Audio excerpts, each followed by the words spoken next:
Welcome, all pregnant families, midwives or birth workers. This is Tracy Anderson Askew, your host for the Transform Your Birth podcast, changing your mind about birth one story at a time. Each week we will be exploring a birth story through the lens of what birth can teach us. I'll be digging deep into each story so you can learn what it is that can change the way a birth unfolds. We can't control birth, but we can influence it. So listen in to find out how. Enjoy. I'm honoured today to be having a conversation with Tasha Jennings, a fertility naturopath and nutritionist. She shares with us the 5 elements of a healthy pregnancy. This information can have a profound effect on conception, pregnancy, breastfeeding and growing healthy children. Tasha reminds us that we need to be proactive when it comes to health, which is not just the absence of disease, but optimising the body's response through these significant stages. She also highlights the importance of choline, an often overlooked and yet essential nutrient. You will find Tasha's details in the show notes below. Enjoy. Before we begin, a note from our sponsor. This episode has been brought to you by Transform Parenting, an organisation that provides courses, coaching and community from pregnancy through to the first 7 years of a child's life. Most of the stories you will hear through this podcast are graduates of the Transform Your Birth workshop held in Canberra. Our Transform Your Birth Today course is now available to anyone, anywhere, at any time, and includes all the wonderful wisdom of this course and live weekly catch-ups when you need it with our host, Tracy. For a little taste, please accept our pregnancy gift offer, which contains free the first few lessons and some essential wisdom for pregnancy. The link can be found in these show notes or visit transformyourbirth.com.au. And now for the episode. Hello everyone, another episode of the Transform Your Birth podcast, and with me today is the lovely Tasha Jennings. So I've got a little treat for you all today. Hello Tasha, thank you for coming on. Thanks for having me, Tracy. It's a joy to be here. I'm just going to go through Tasha's bio because I want you to know why I was so interested in her coming along. Tasha Jennings is a fertility naturopath, nutritionist, author and educator who specialises in fertility. Tasha works closely with the leading IVF and fertility specialists, helping their patients create healthy pregnancies, and she also educates other healthcare practitioners about the latest research into fertility nutrition. Her books, The Fertility Diet and The Vitamins Guide, have sold thousands of copies across Australia, the UK, the US and Canada. Tasha hosts the Conceive Baby podcast, where she interviews leading fertility experts, professors, doctors, specialists, and more from across the globe to bring you the latest insights to support women and couples on their journey to pregnancy. It was actually Tasha's own fertility journey that led her to specialise in fertility. After overcoming their own challenges, she and her husband are now blessed with 2 beautiful children. This journey instilled in her the passion to pay it forward and help others to achieve that same dream. What a background. Oh, absolutely. I love my job. Yeah. And yeah. Tasha, tell us a little bit about your own journey towards conception, because I know a lot of my listeners have travelled a really rough road to get their babies and a tough path. And regardless of whether people have, needed help to conceive or not, the journey into conception is very linked to the journey through pregnancy and beyond into breastfeeding as well. So tell us a little bit about your own experience. Well, I think I was certainly, I know a lot of my patients are, fed the message that it's so easy to fall pregnant. And so on the flip side, how careful you must be, which is obviously a valid message. But then when you do come to try to fall pregnant yourself and it doesn't work, you feel like such a failure and something is wrong, and everyone conceives naturally. Everyone should have babies easily, shouldn't they? And so after sort of 12 months of trying and realizing it wasn't going to be an easy journey for us, I had a background as a naturopath. My husband's a doctor. I threw myself into researching everything. So I sent emails to researchers from Italy to New York, all over the world. I wanted to know more about the research. I was reading the literature, but I'm like, why did you use those nutrients? Why did you use those doses? I really just wanted to understand what was happening and how I could support my own journey. That's how my podcast was born, wanting to, share that information I was learning and my prenatal supplement that I developed out of the learnings that I was getting as well. And it just really fueled my passion. I was already a naturopath, but I just thought, no, I really want to help people in this space to have, and like I work in the fertility space, but we've spoken about this. My job isn't to get people pregnant.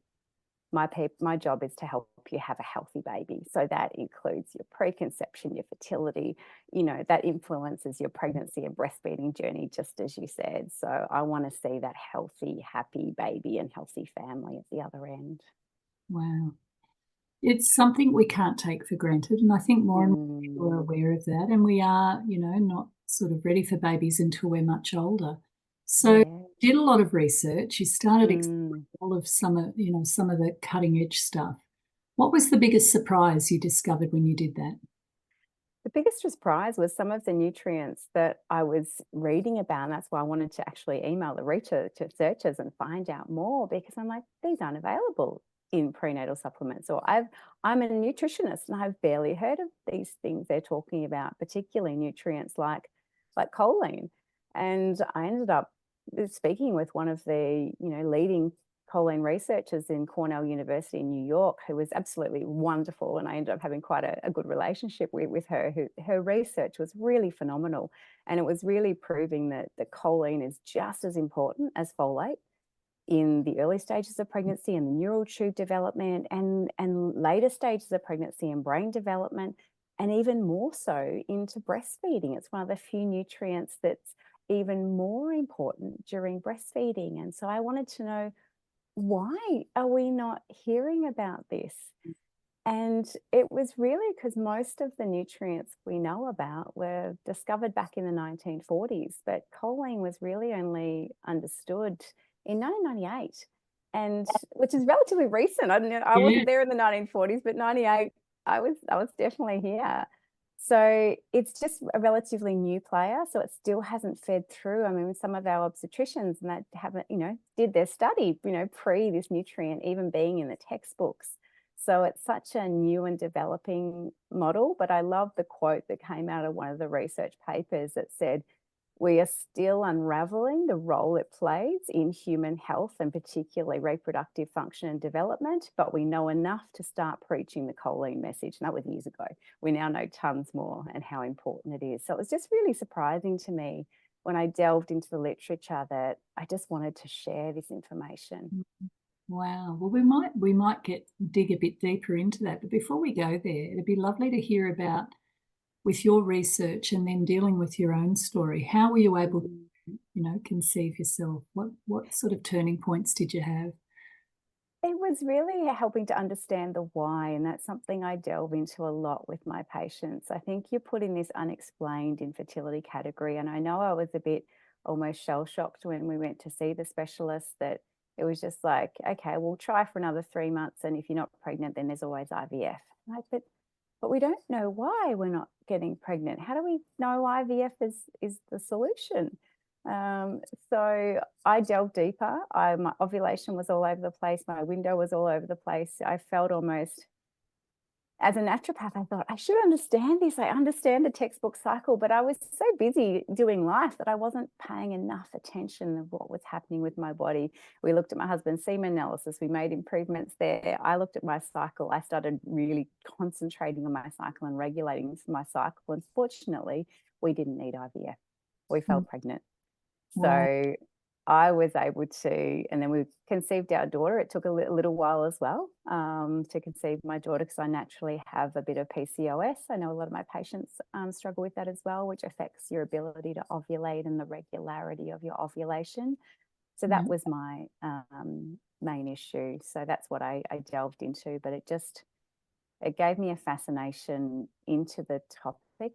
I just find it absolutely phenomenal how two different cells with two different sets of DNA can come together and create a new life, to start a new heart beating. I just found that process so phenomenal and fascinating that I just wanted to, how can we support that? How can we help this process?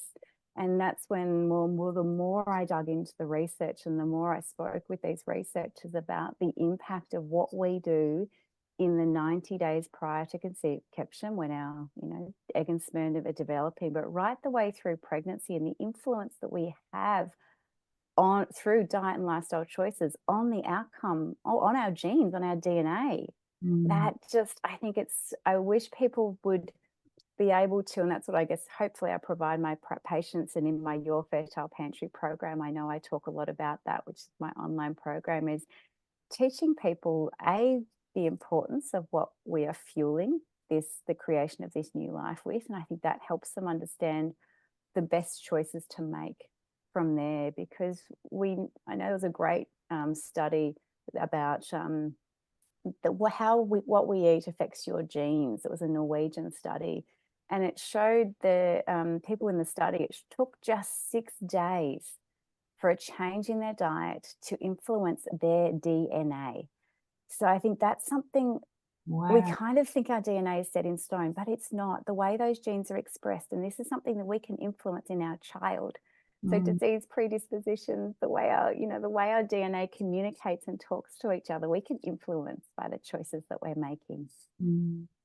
I love how you've picked up on the causal factors of these things, because medicine is really, really good at, well, it has its challenges, but it's good at fixing, and potentially band-aiding, but not necessarily going back to the root cause. And that's why a lot of allied health practitioners are very much along the line of understanding how to optimize response within the body, understanding how to promote health and well-being and immunity, which then can protect us from other health issues.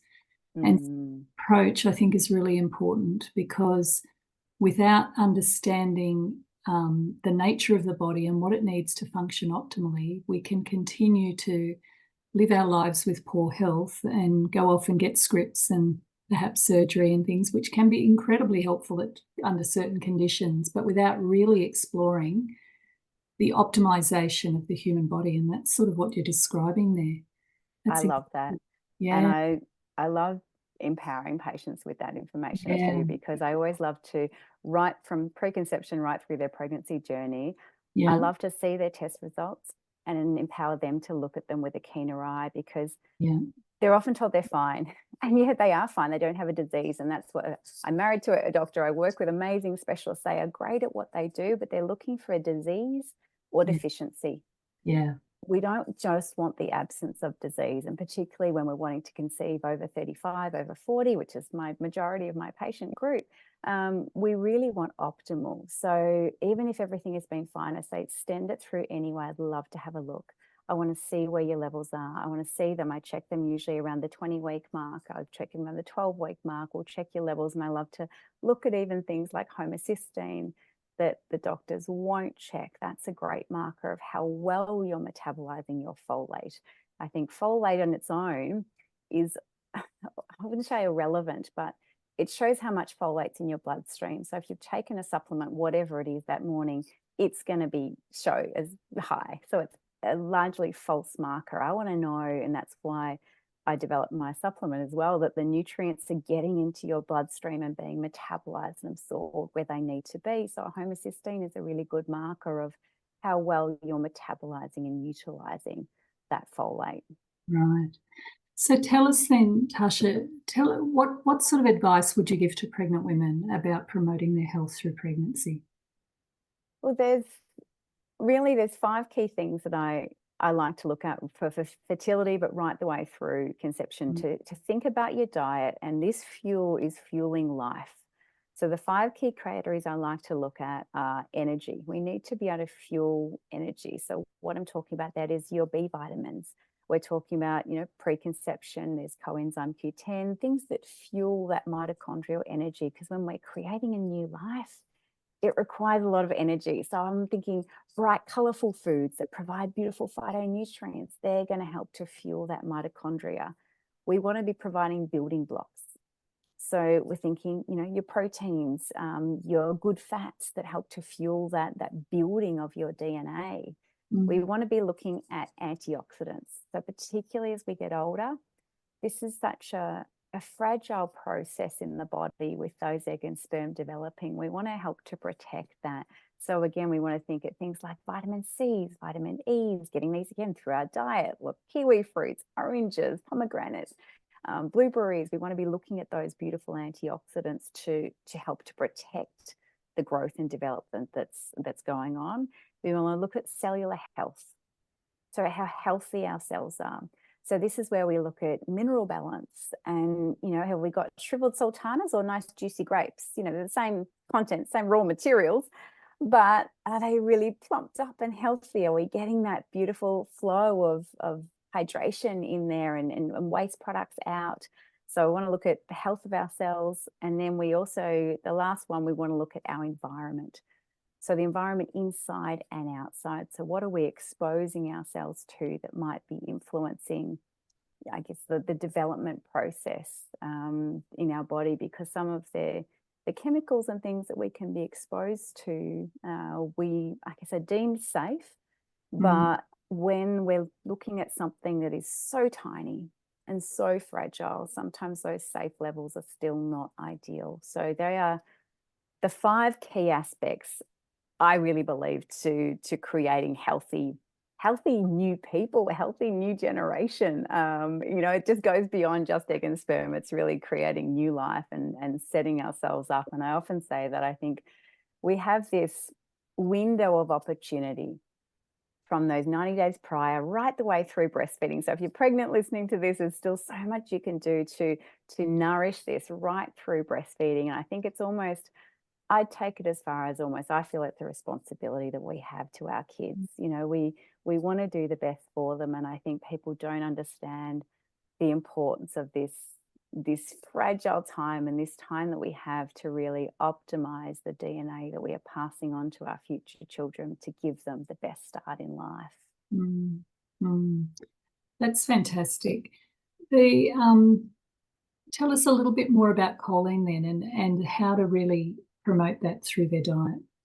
Yeah, it's something that I'd love more people to be aware of. Now, it is largely, probably meat-based sources are the richest source. They're not ones I say, definitely focus on, but meat-based sources, oats are another good source, legumes, cauliflower, and to look for a prenatal that provides choline, which I know a lot of them do now.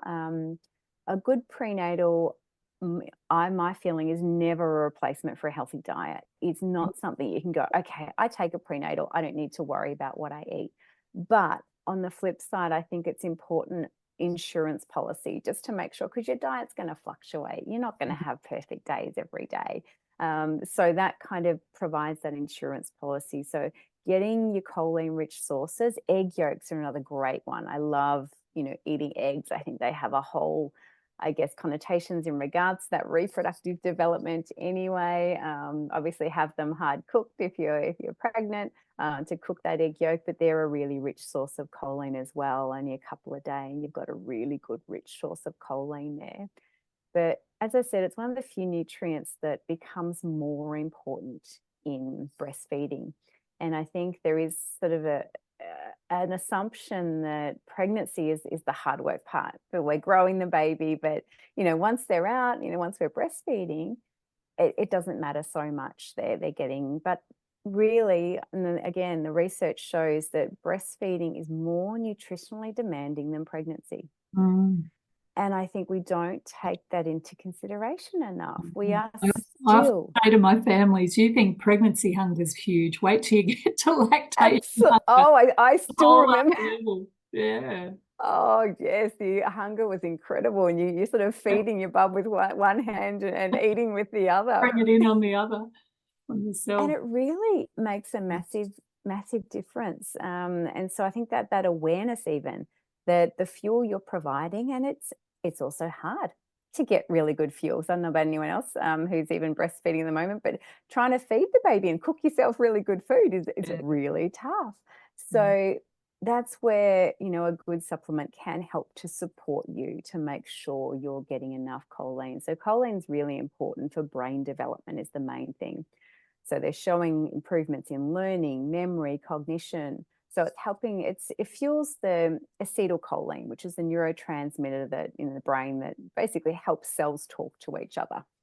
So I kind of, it's like, imagine all the connections that are happening in the brain and all that intracellular communication that's happening. Acetylcholine helps to fuel that communication. So if we can help to provide choline to support that communication, then we can help with that learning, memory, and brain development. So this sounds like it's even more important than folate, or at least as important. We talk a lot about folate, but I've not heard people talk about this. I think this is really interesting. In the US, it's now been recommended by the American Medical Association to be in all prenatal vitamins, and I believe so. I believe it is, and it's been hailed as the new, rock star pregnancy nutrient. Okay. I know here in Australia, I don't hear as much about it. Again, I did a podcast with Professor Marie Cordial as the researcher. That I just think her research is absolutely phenomenal, and she's really delved into the intricacies of how it impacts particularly that brain development. And breast milk is naturally high in choline, and that's but 90% of us aren't even reaching our adequate level that we should be having each day because of that lack of awareness. Yeah. So, Tasha, what sort of supplements would you recommend here in Australia? I know you've got your own, so please feel free to talk about that. Any other brands that you think might be useful for people? Yeah, well, I developed Cycia, which means life, Cycia Natal Nutrients, when I was wanting to conceive, which provides choline. But there are some other brands out there that do provide choline. I believe Bioceuticals is one over the counter that does provide choline. Eagle, Tressos Natal have one that provides choline. Obviously, Cycia is my favorite. I know exactly what's in there. And again, I guess my passion that's where I guess my background started is I wrote the book, The Vitamins Guide, and I actually developed a home brand vitamin range for a large pharmacy company. I was all about the right nutrients aren't just listed on the packet.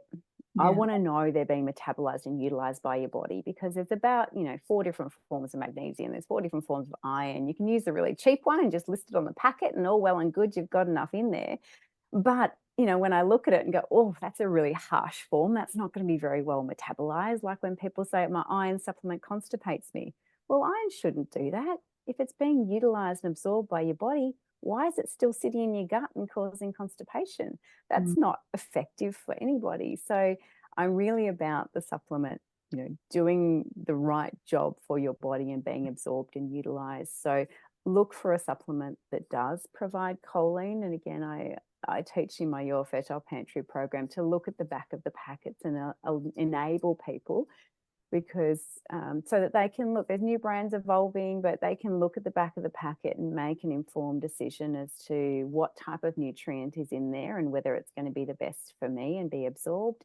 And look for the choline that's going to be on the packet. There is a great way to go. And then boost your natural intakes through eggs, through oats, just having that awareness around choline. Because I should caveat that another reason why we don't know much about it is because we do produce a small amount in our body.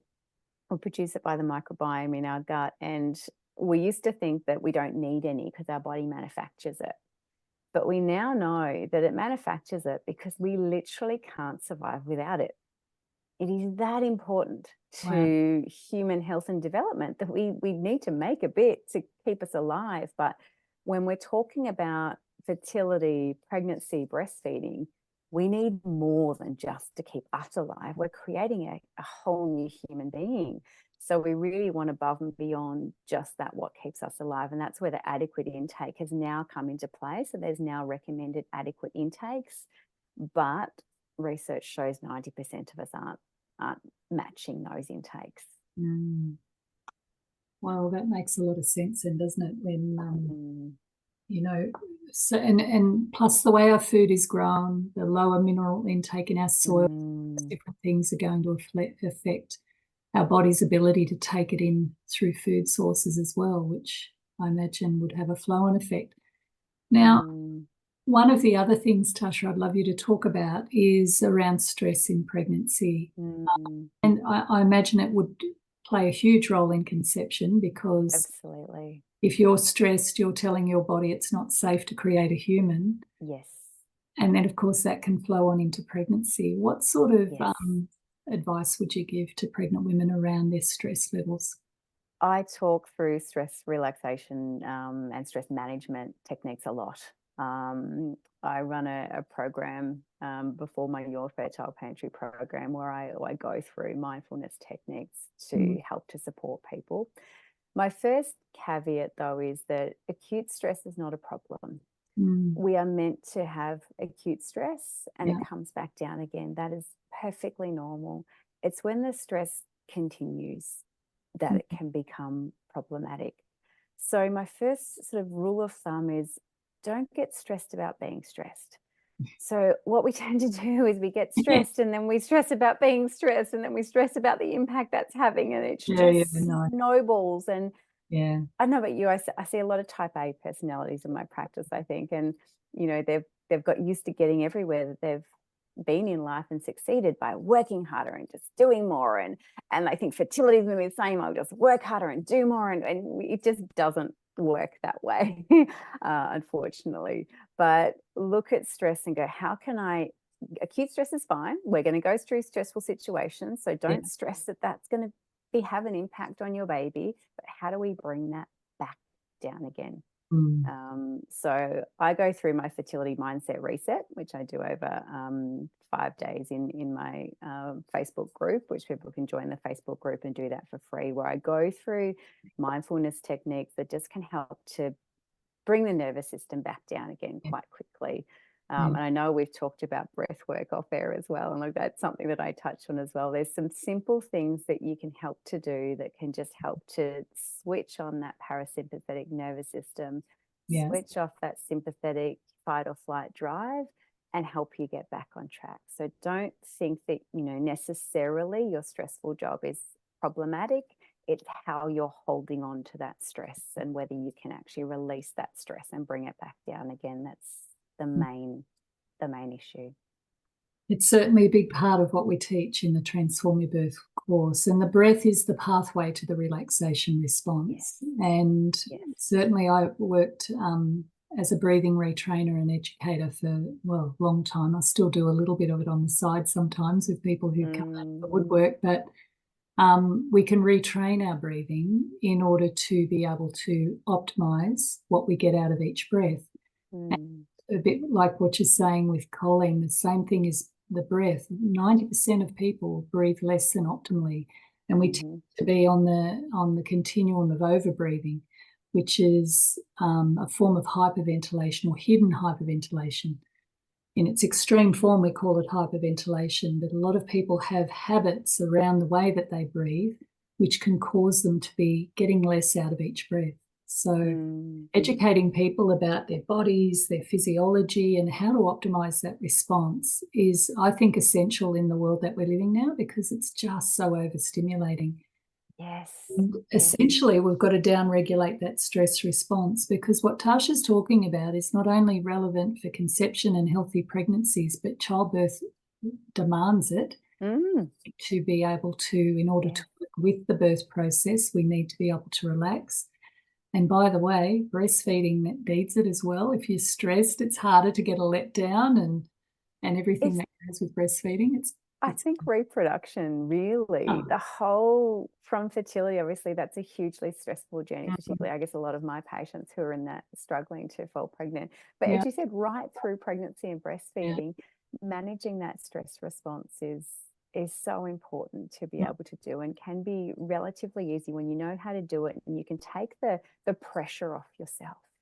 And hopefully what you do and what I do is empower people on this journey, because it can be very disempowering at whatever stage you're at, whether it's fertility and you're handing over all your hopes and dreams to an IVF clinic, or whether it is, you know, the birthing process and you're handing everything over to these specialists and you feel out of control with that process, or it's breastfeeding and you don't know how to, you know, focus right and the bub's not latching. I think empowering women to understand their bodies at every step of the journey, to be able to get the support they need and question things that they don't feel congruent with themselves, can be such so empowering and such a liberating process, and also help to create a healthier family. And that's what I'm all about in the end.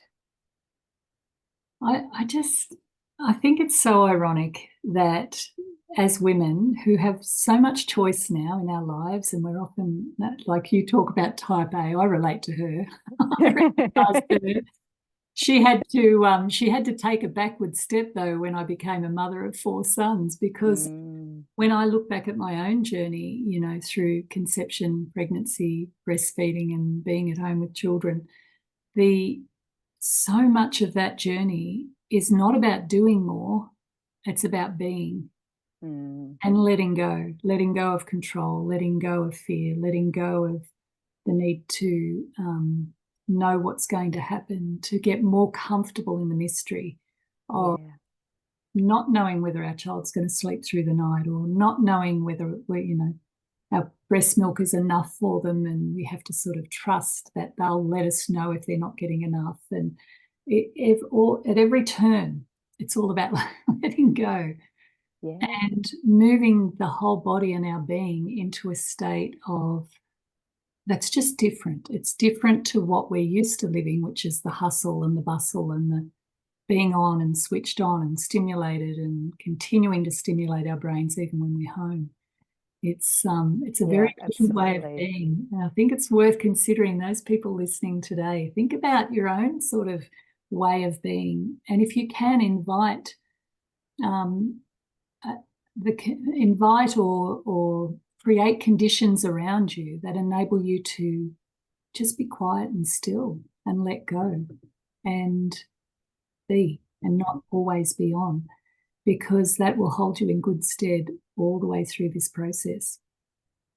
Absolutely. And I think there is, again, the type A personality is often about goals and plans and executing those plans, and you can't make plans really. The body is in control now. So I often talk about the best next step, and to get where you want to be, whether it's the fertility journey, you want to get pregnant, or you want to get that relationship with your baby, or you want to get through a healthy pregnancy, what's the best next step?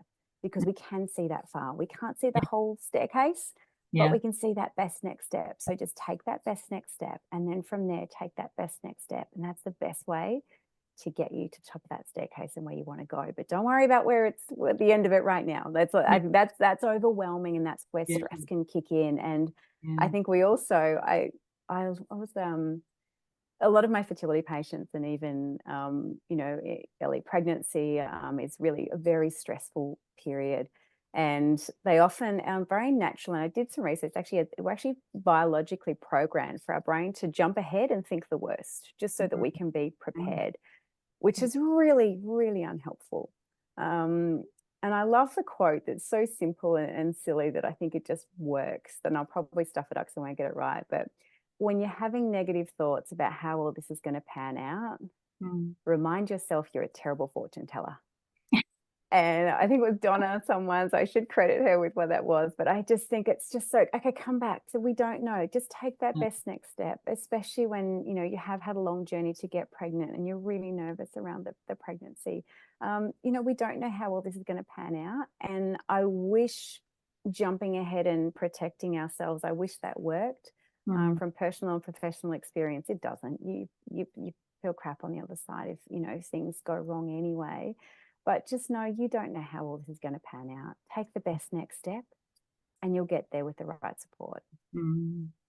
There's a lovely little quote that I use in my classes, and it's when we talk about the mind, ultimately all of our thoughts, feelings, behaviours, all that we manifest come down to either one of two things, love or fear.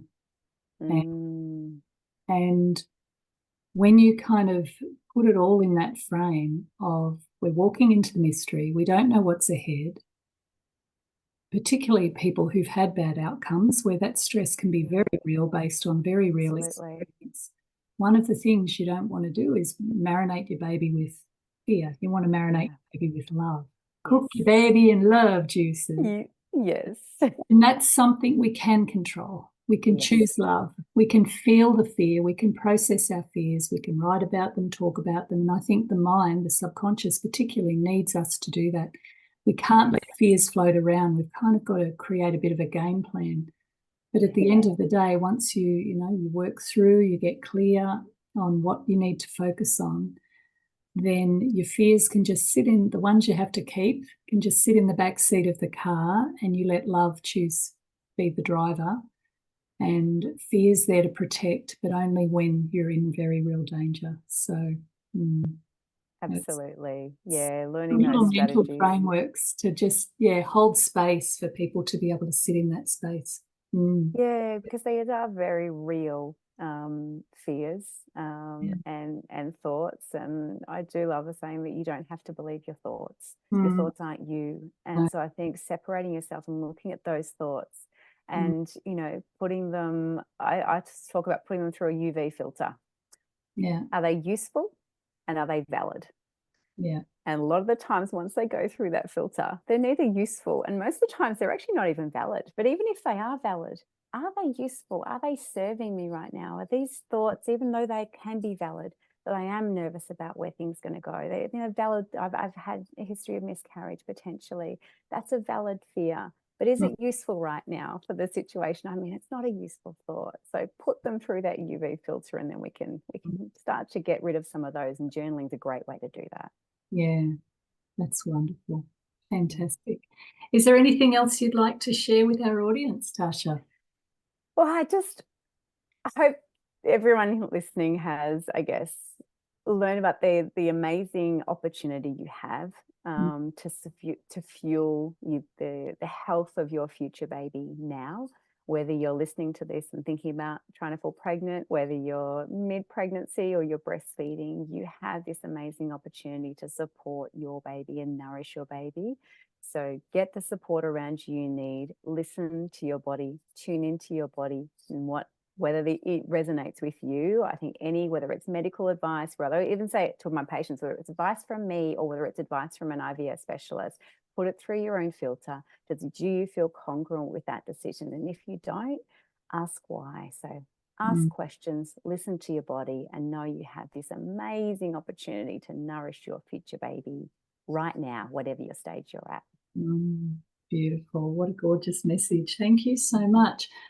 I'm really so grateful for Tasha being on today, because one of the things we really try to do at Transform Parenting and with our different support that we offer people through these phases is to start to bring back their connection to their inner compass and to the trust in their body.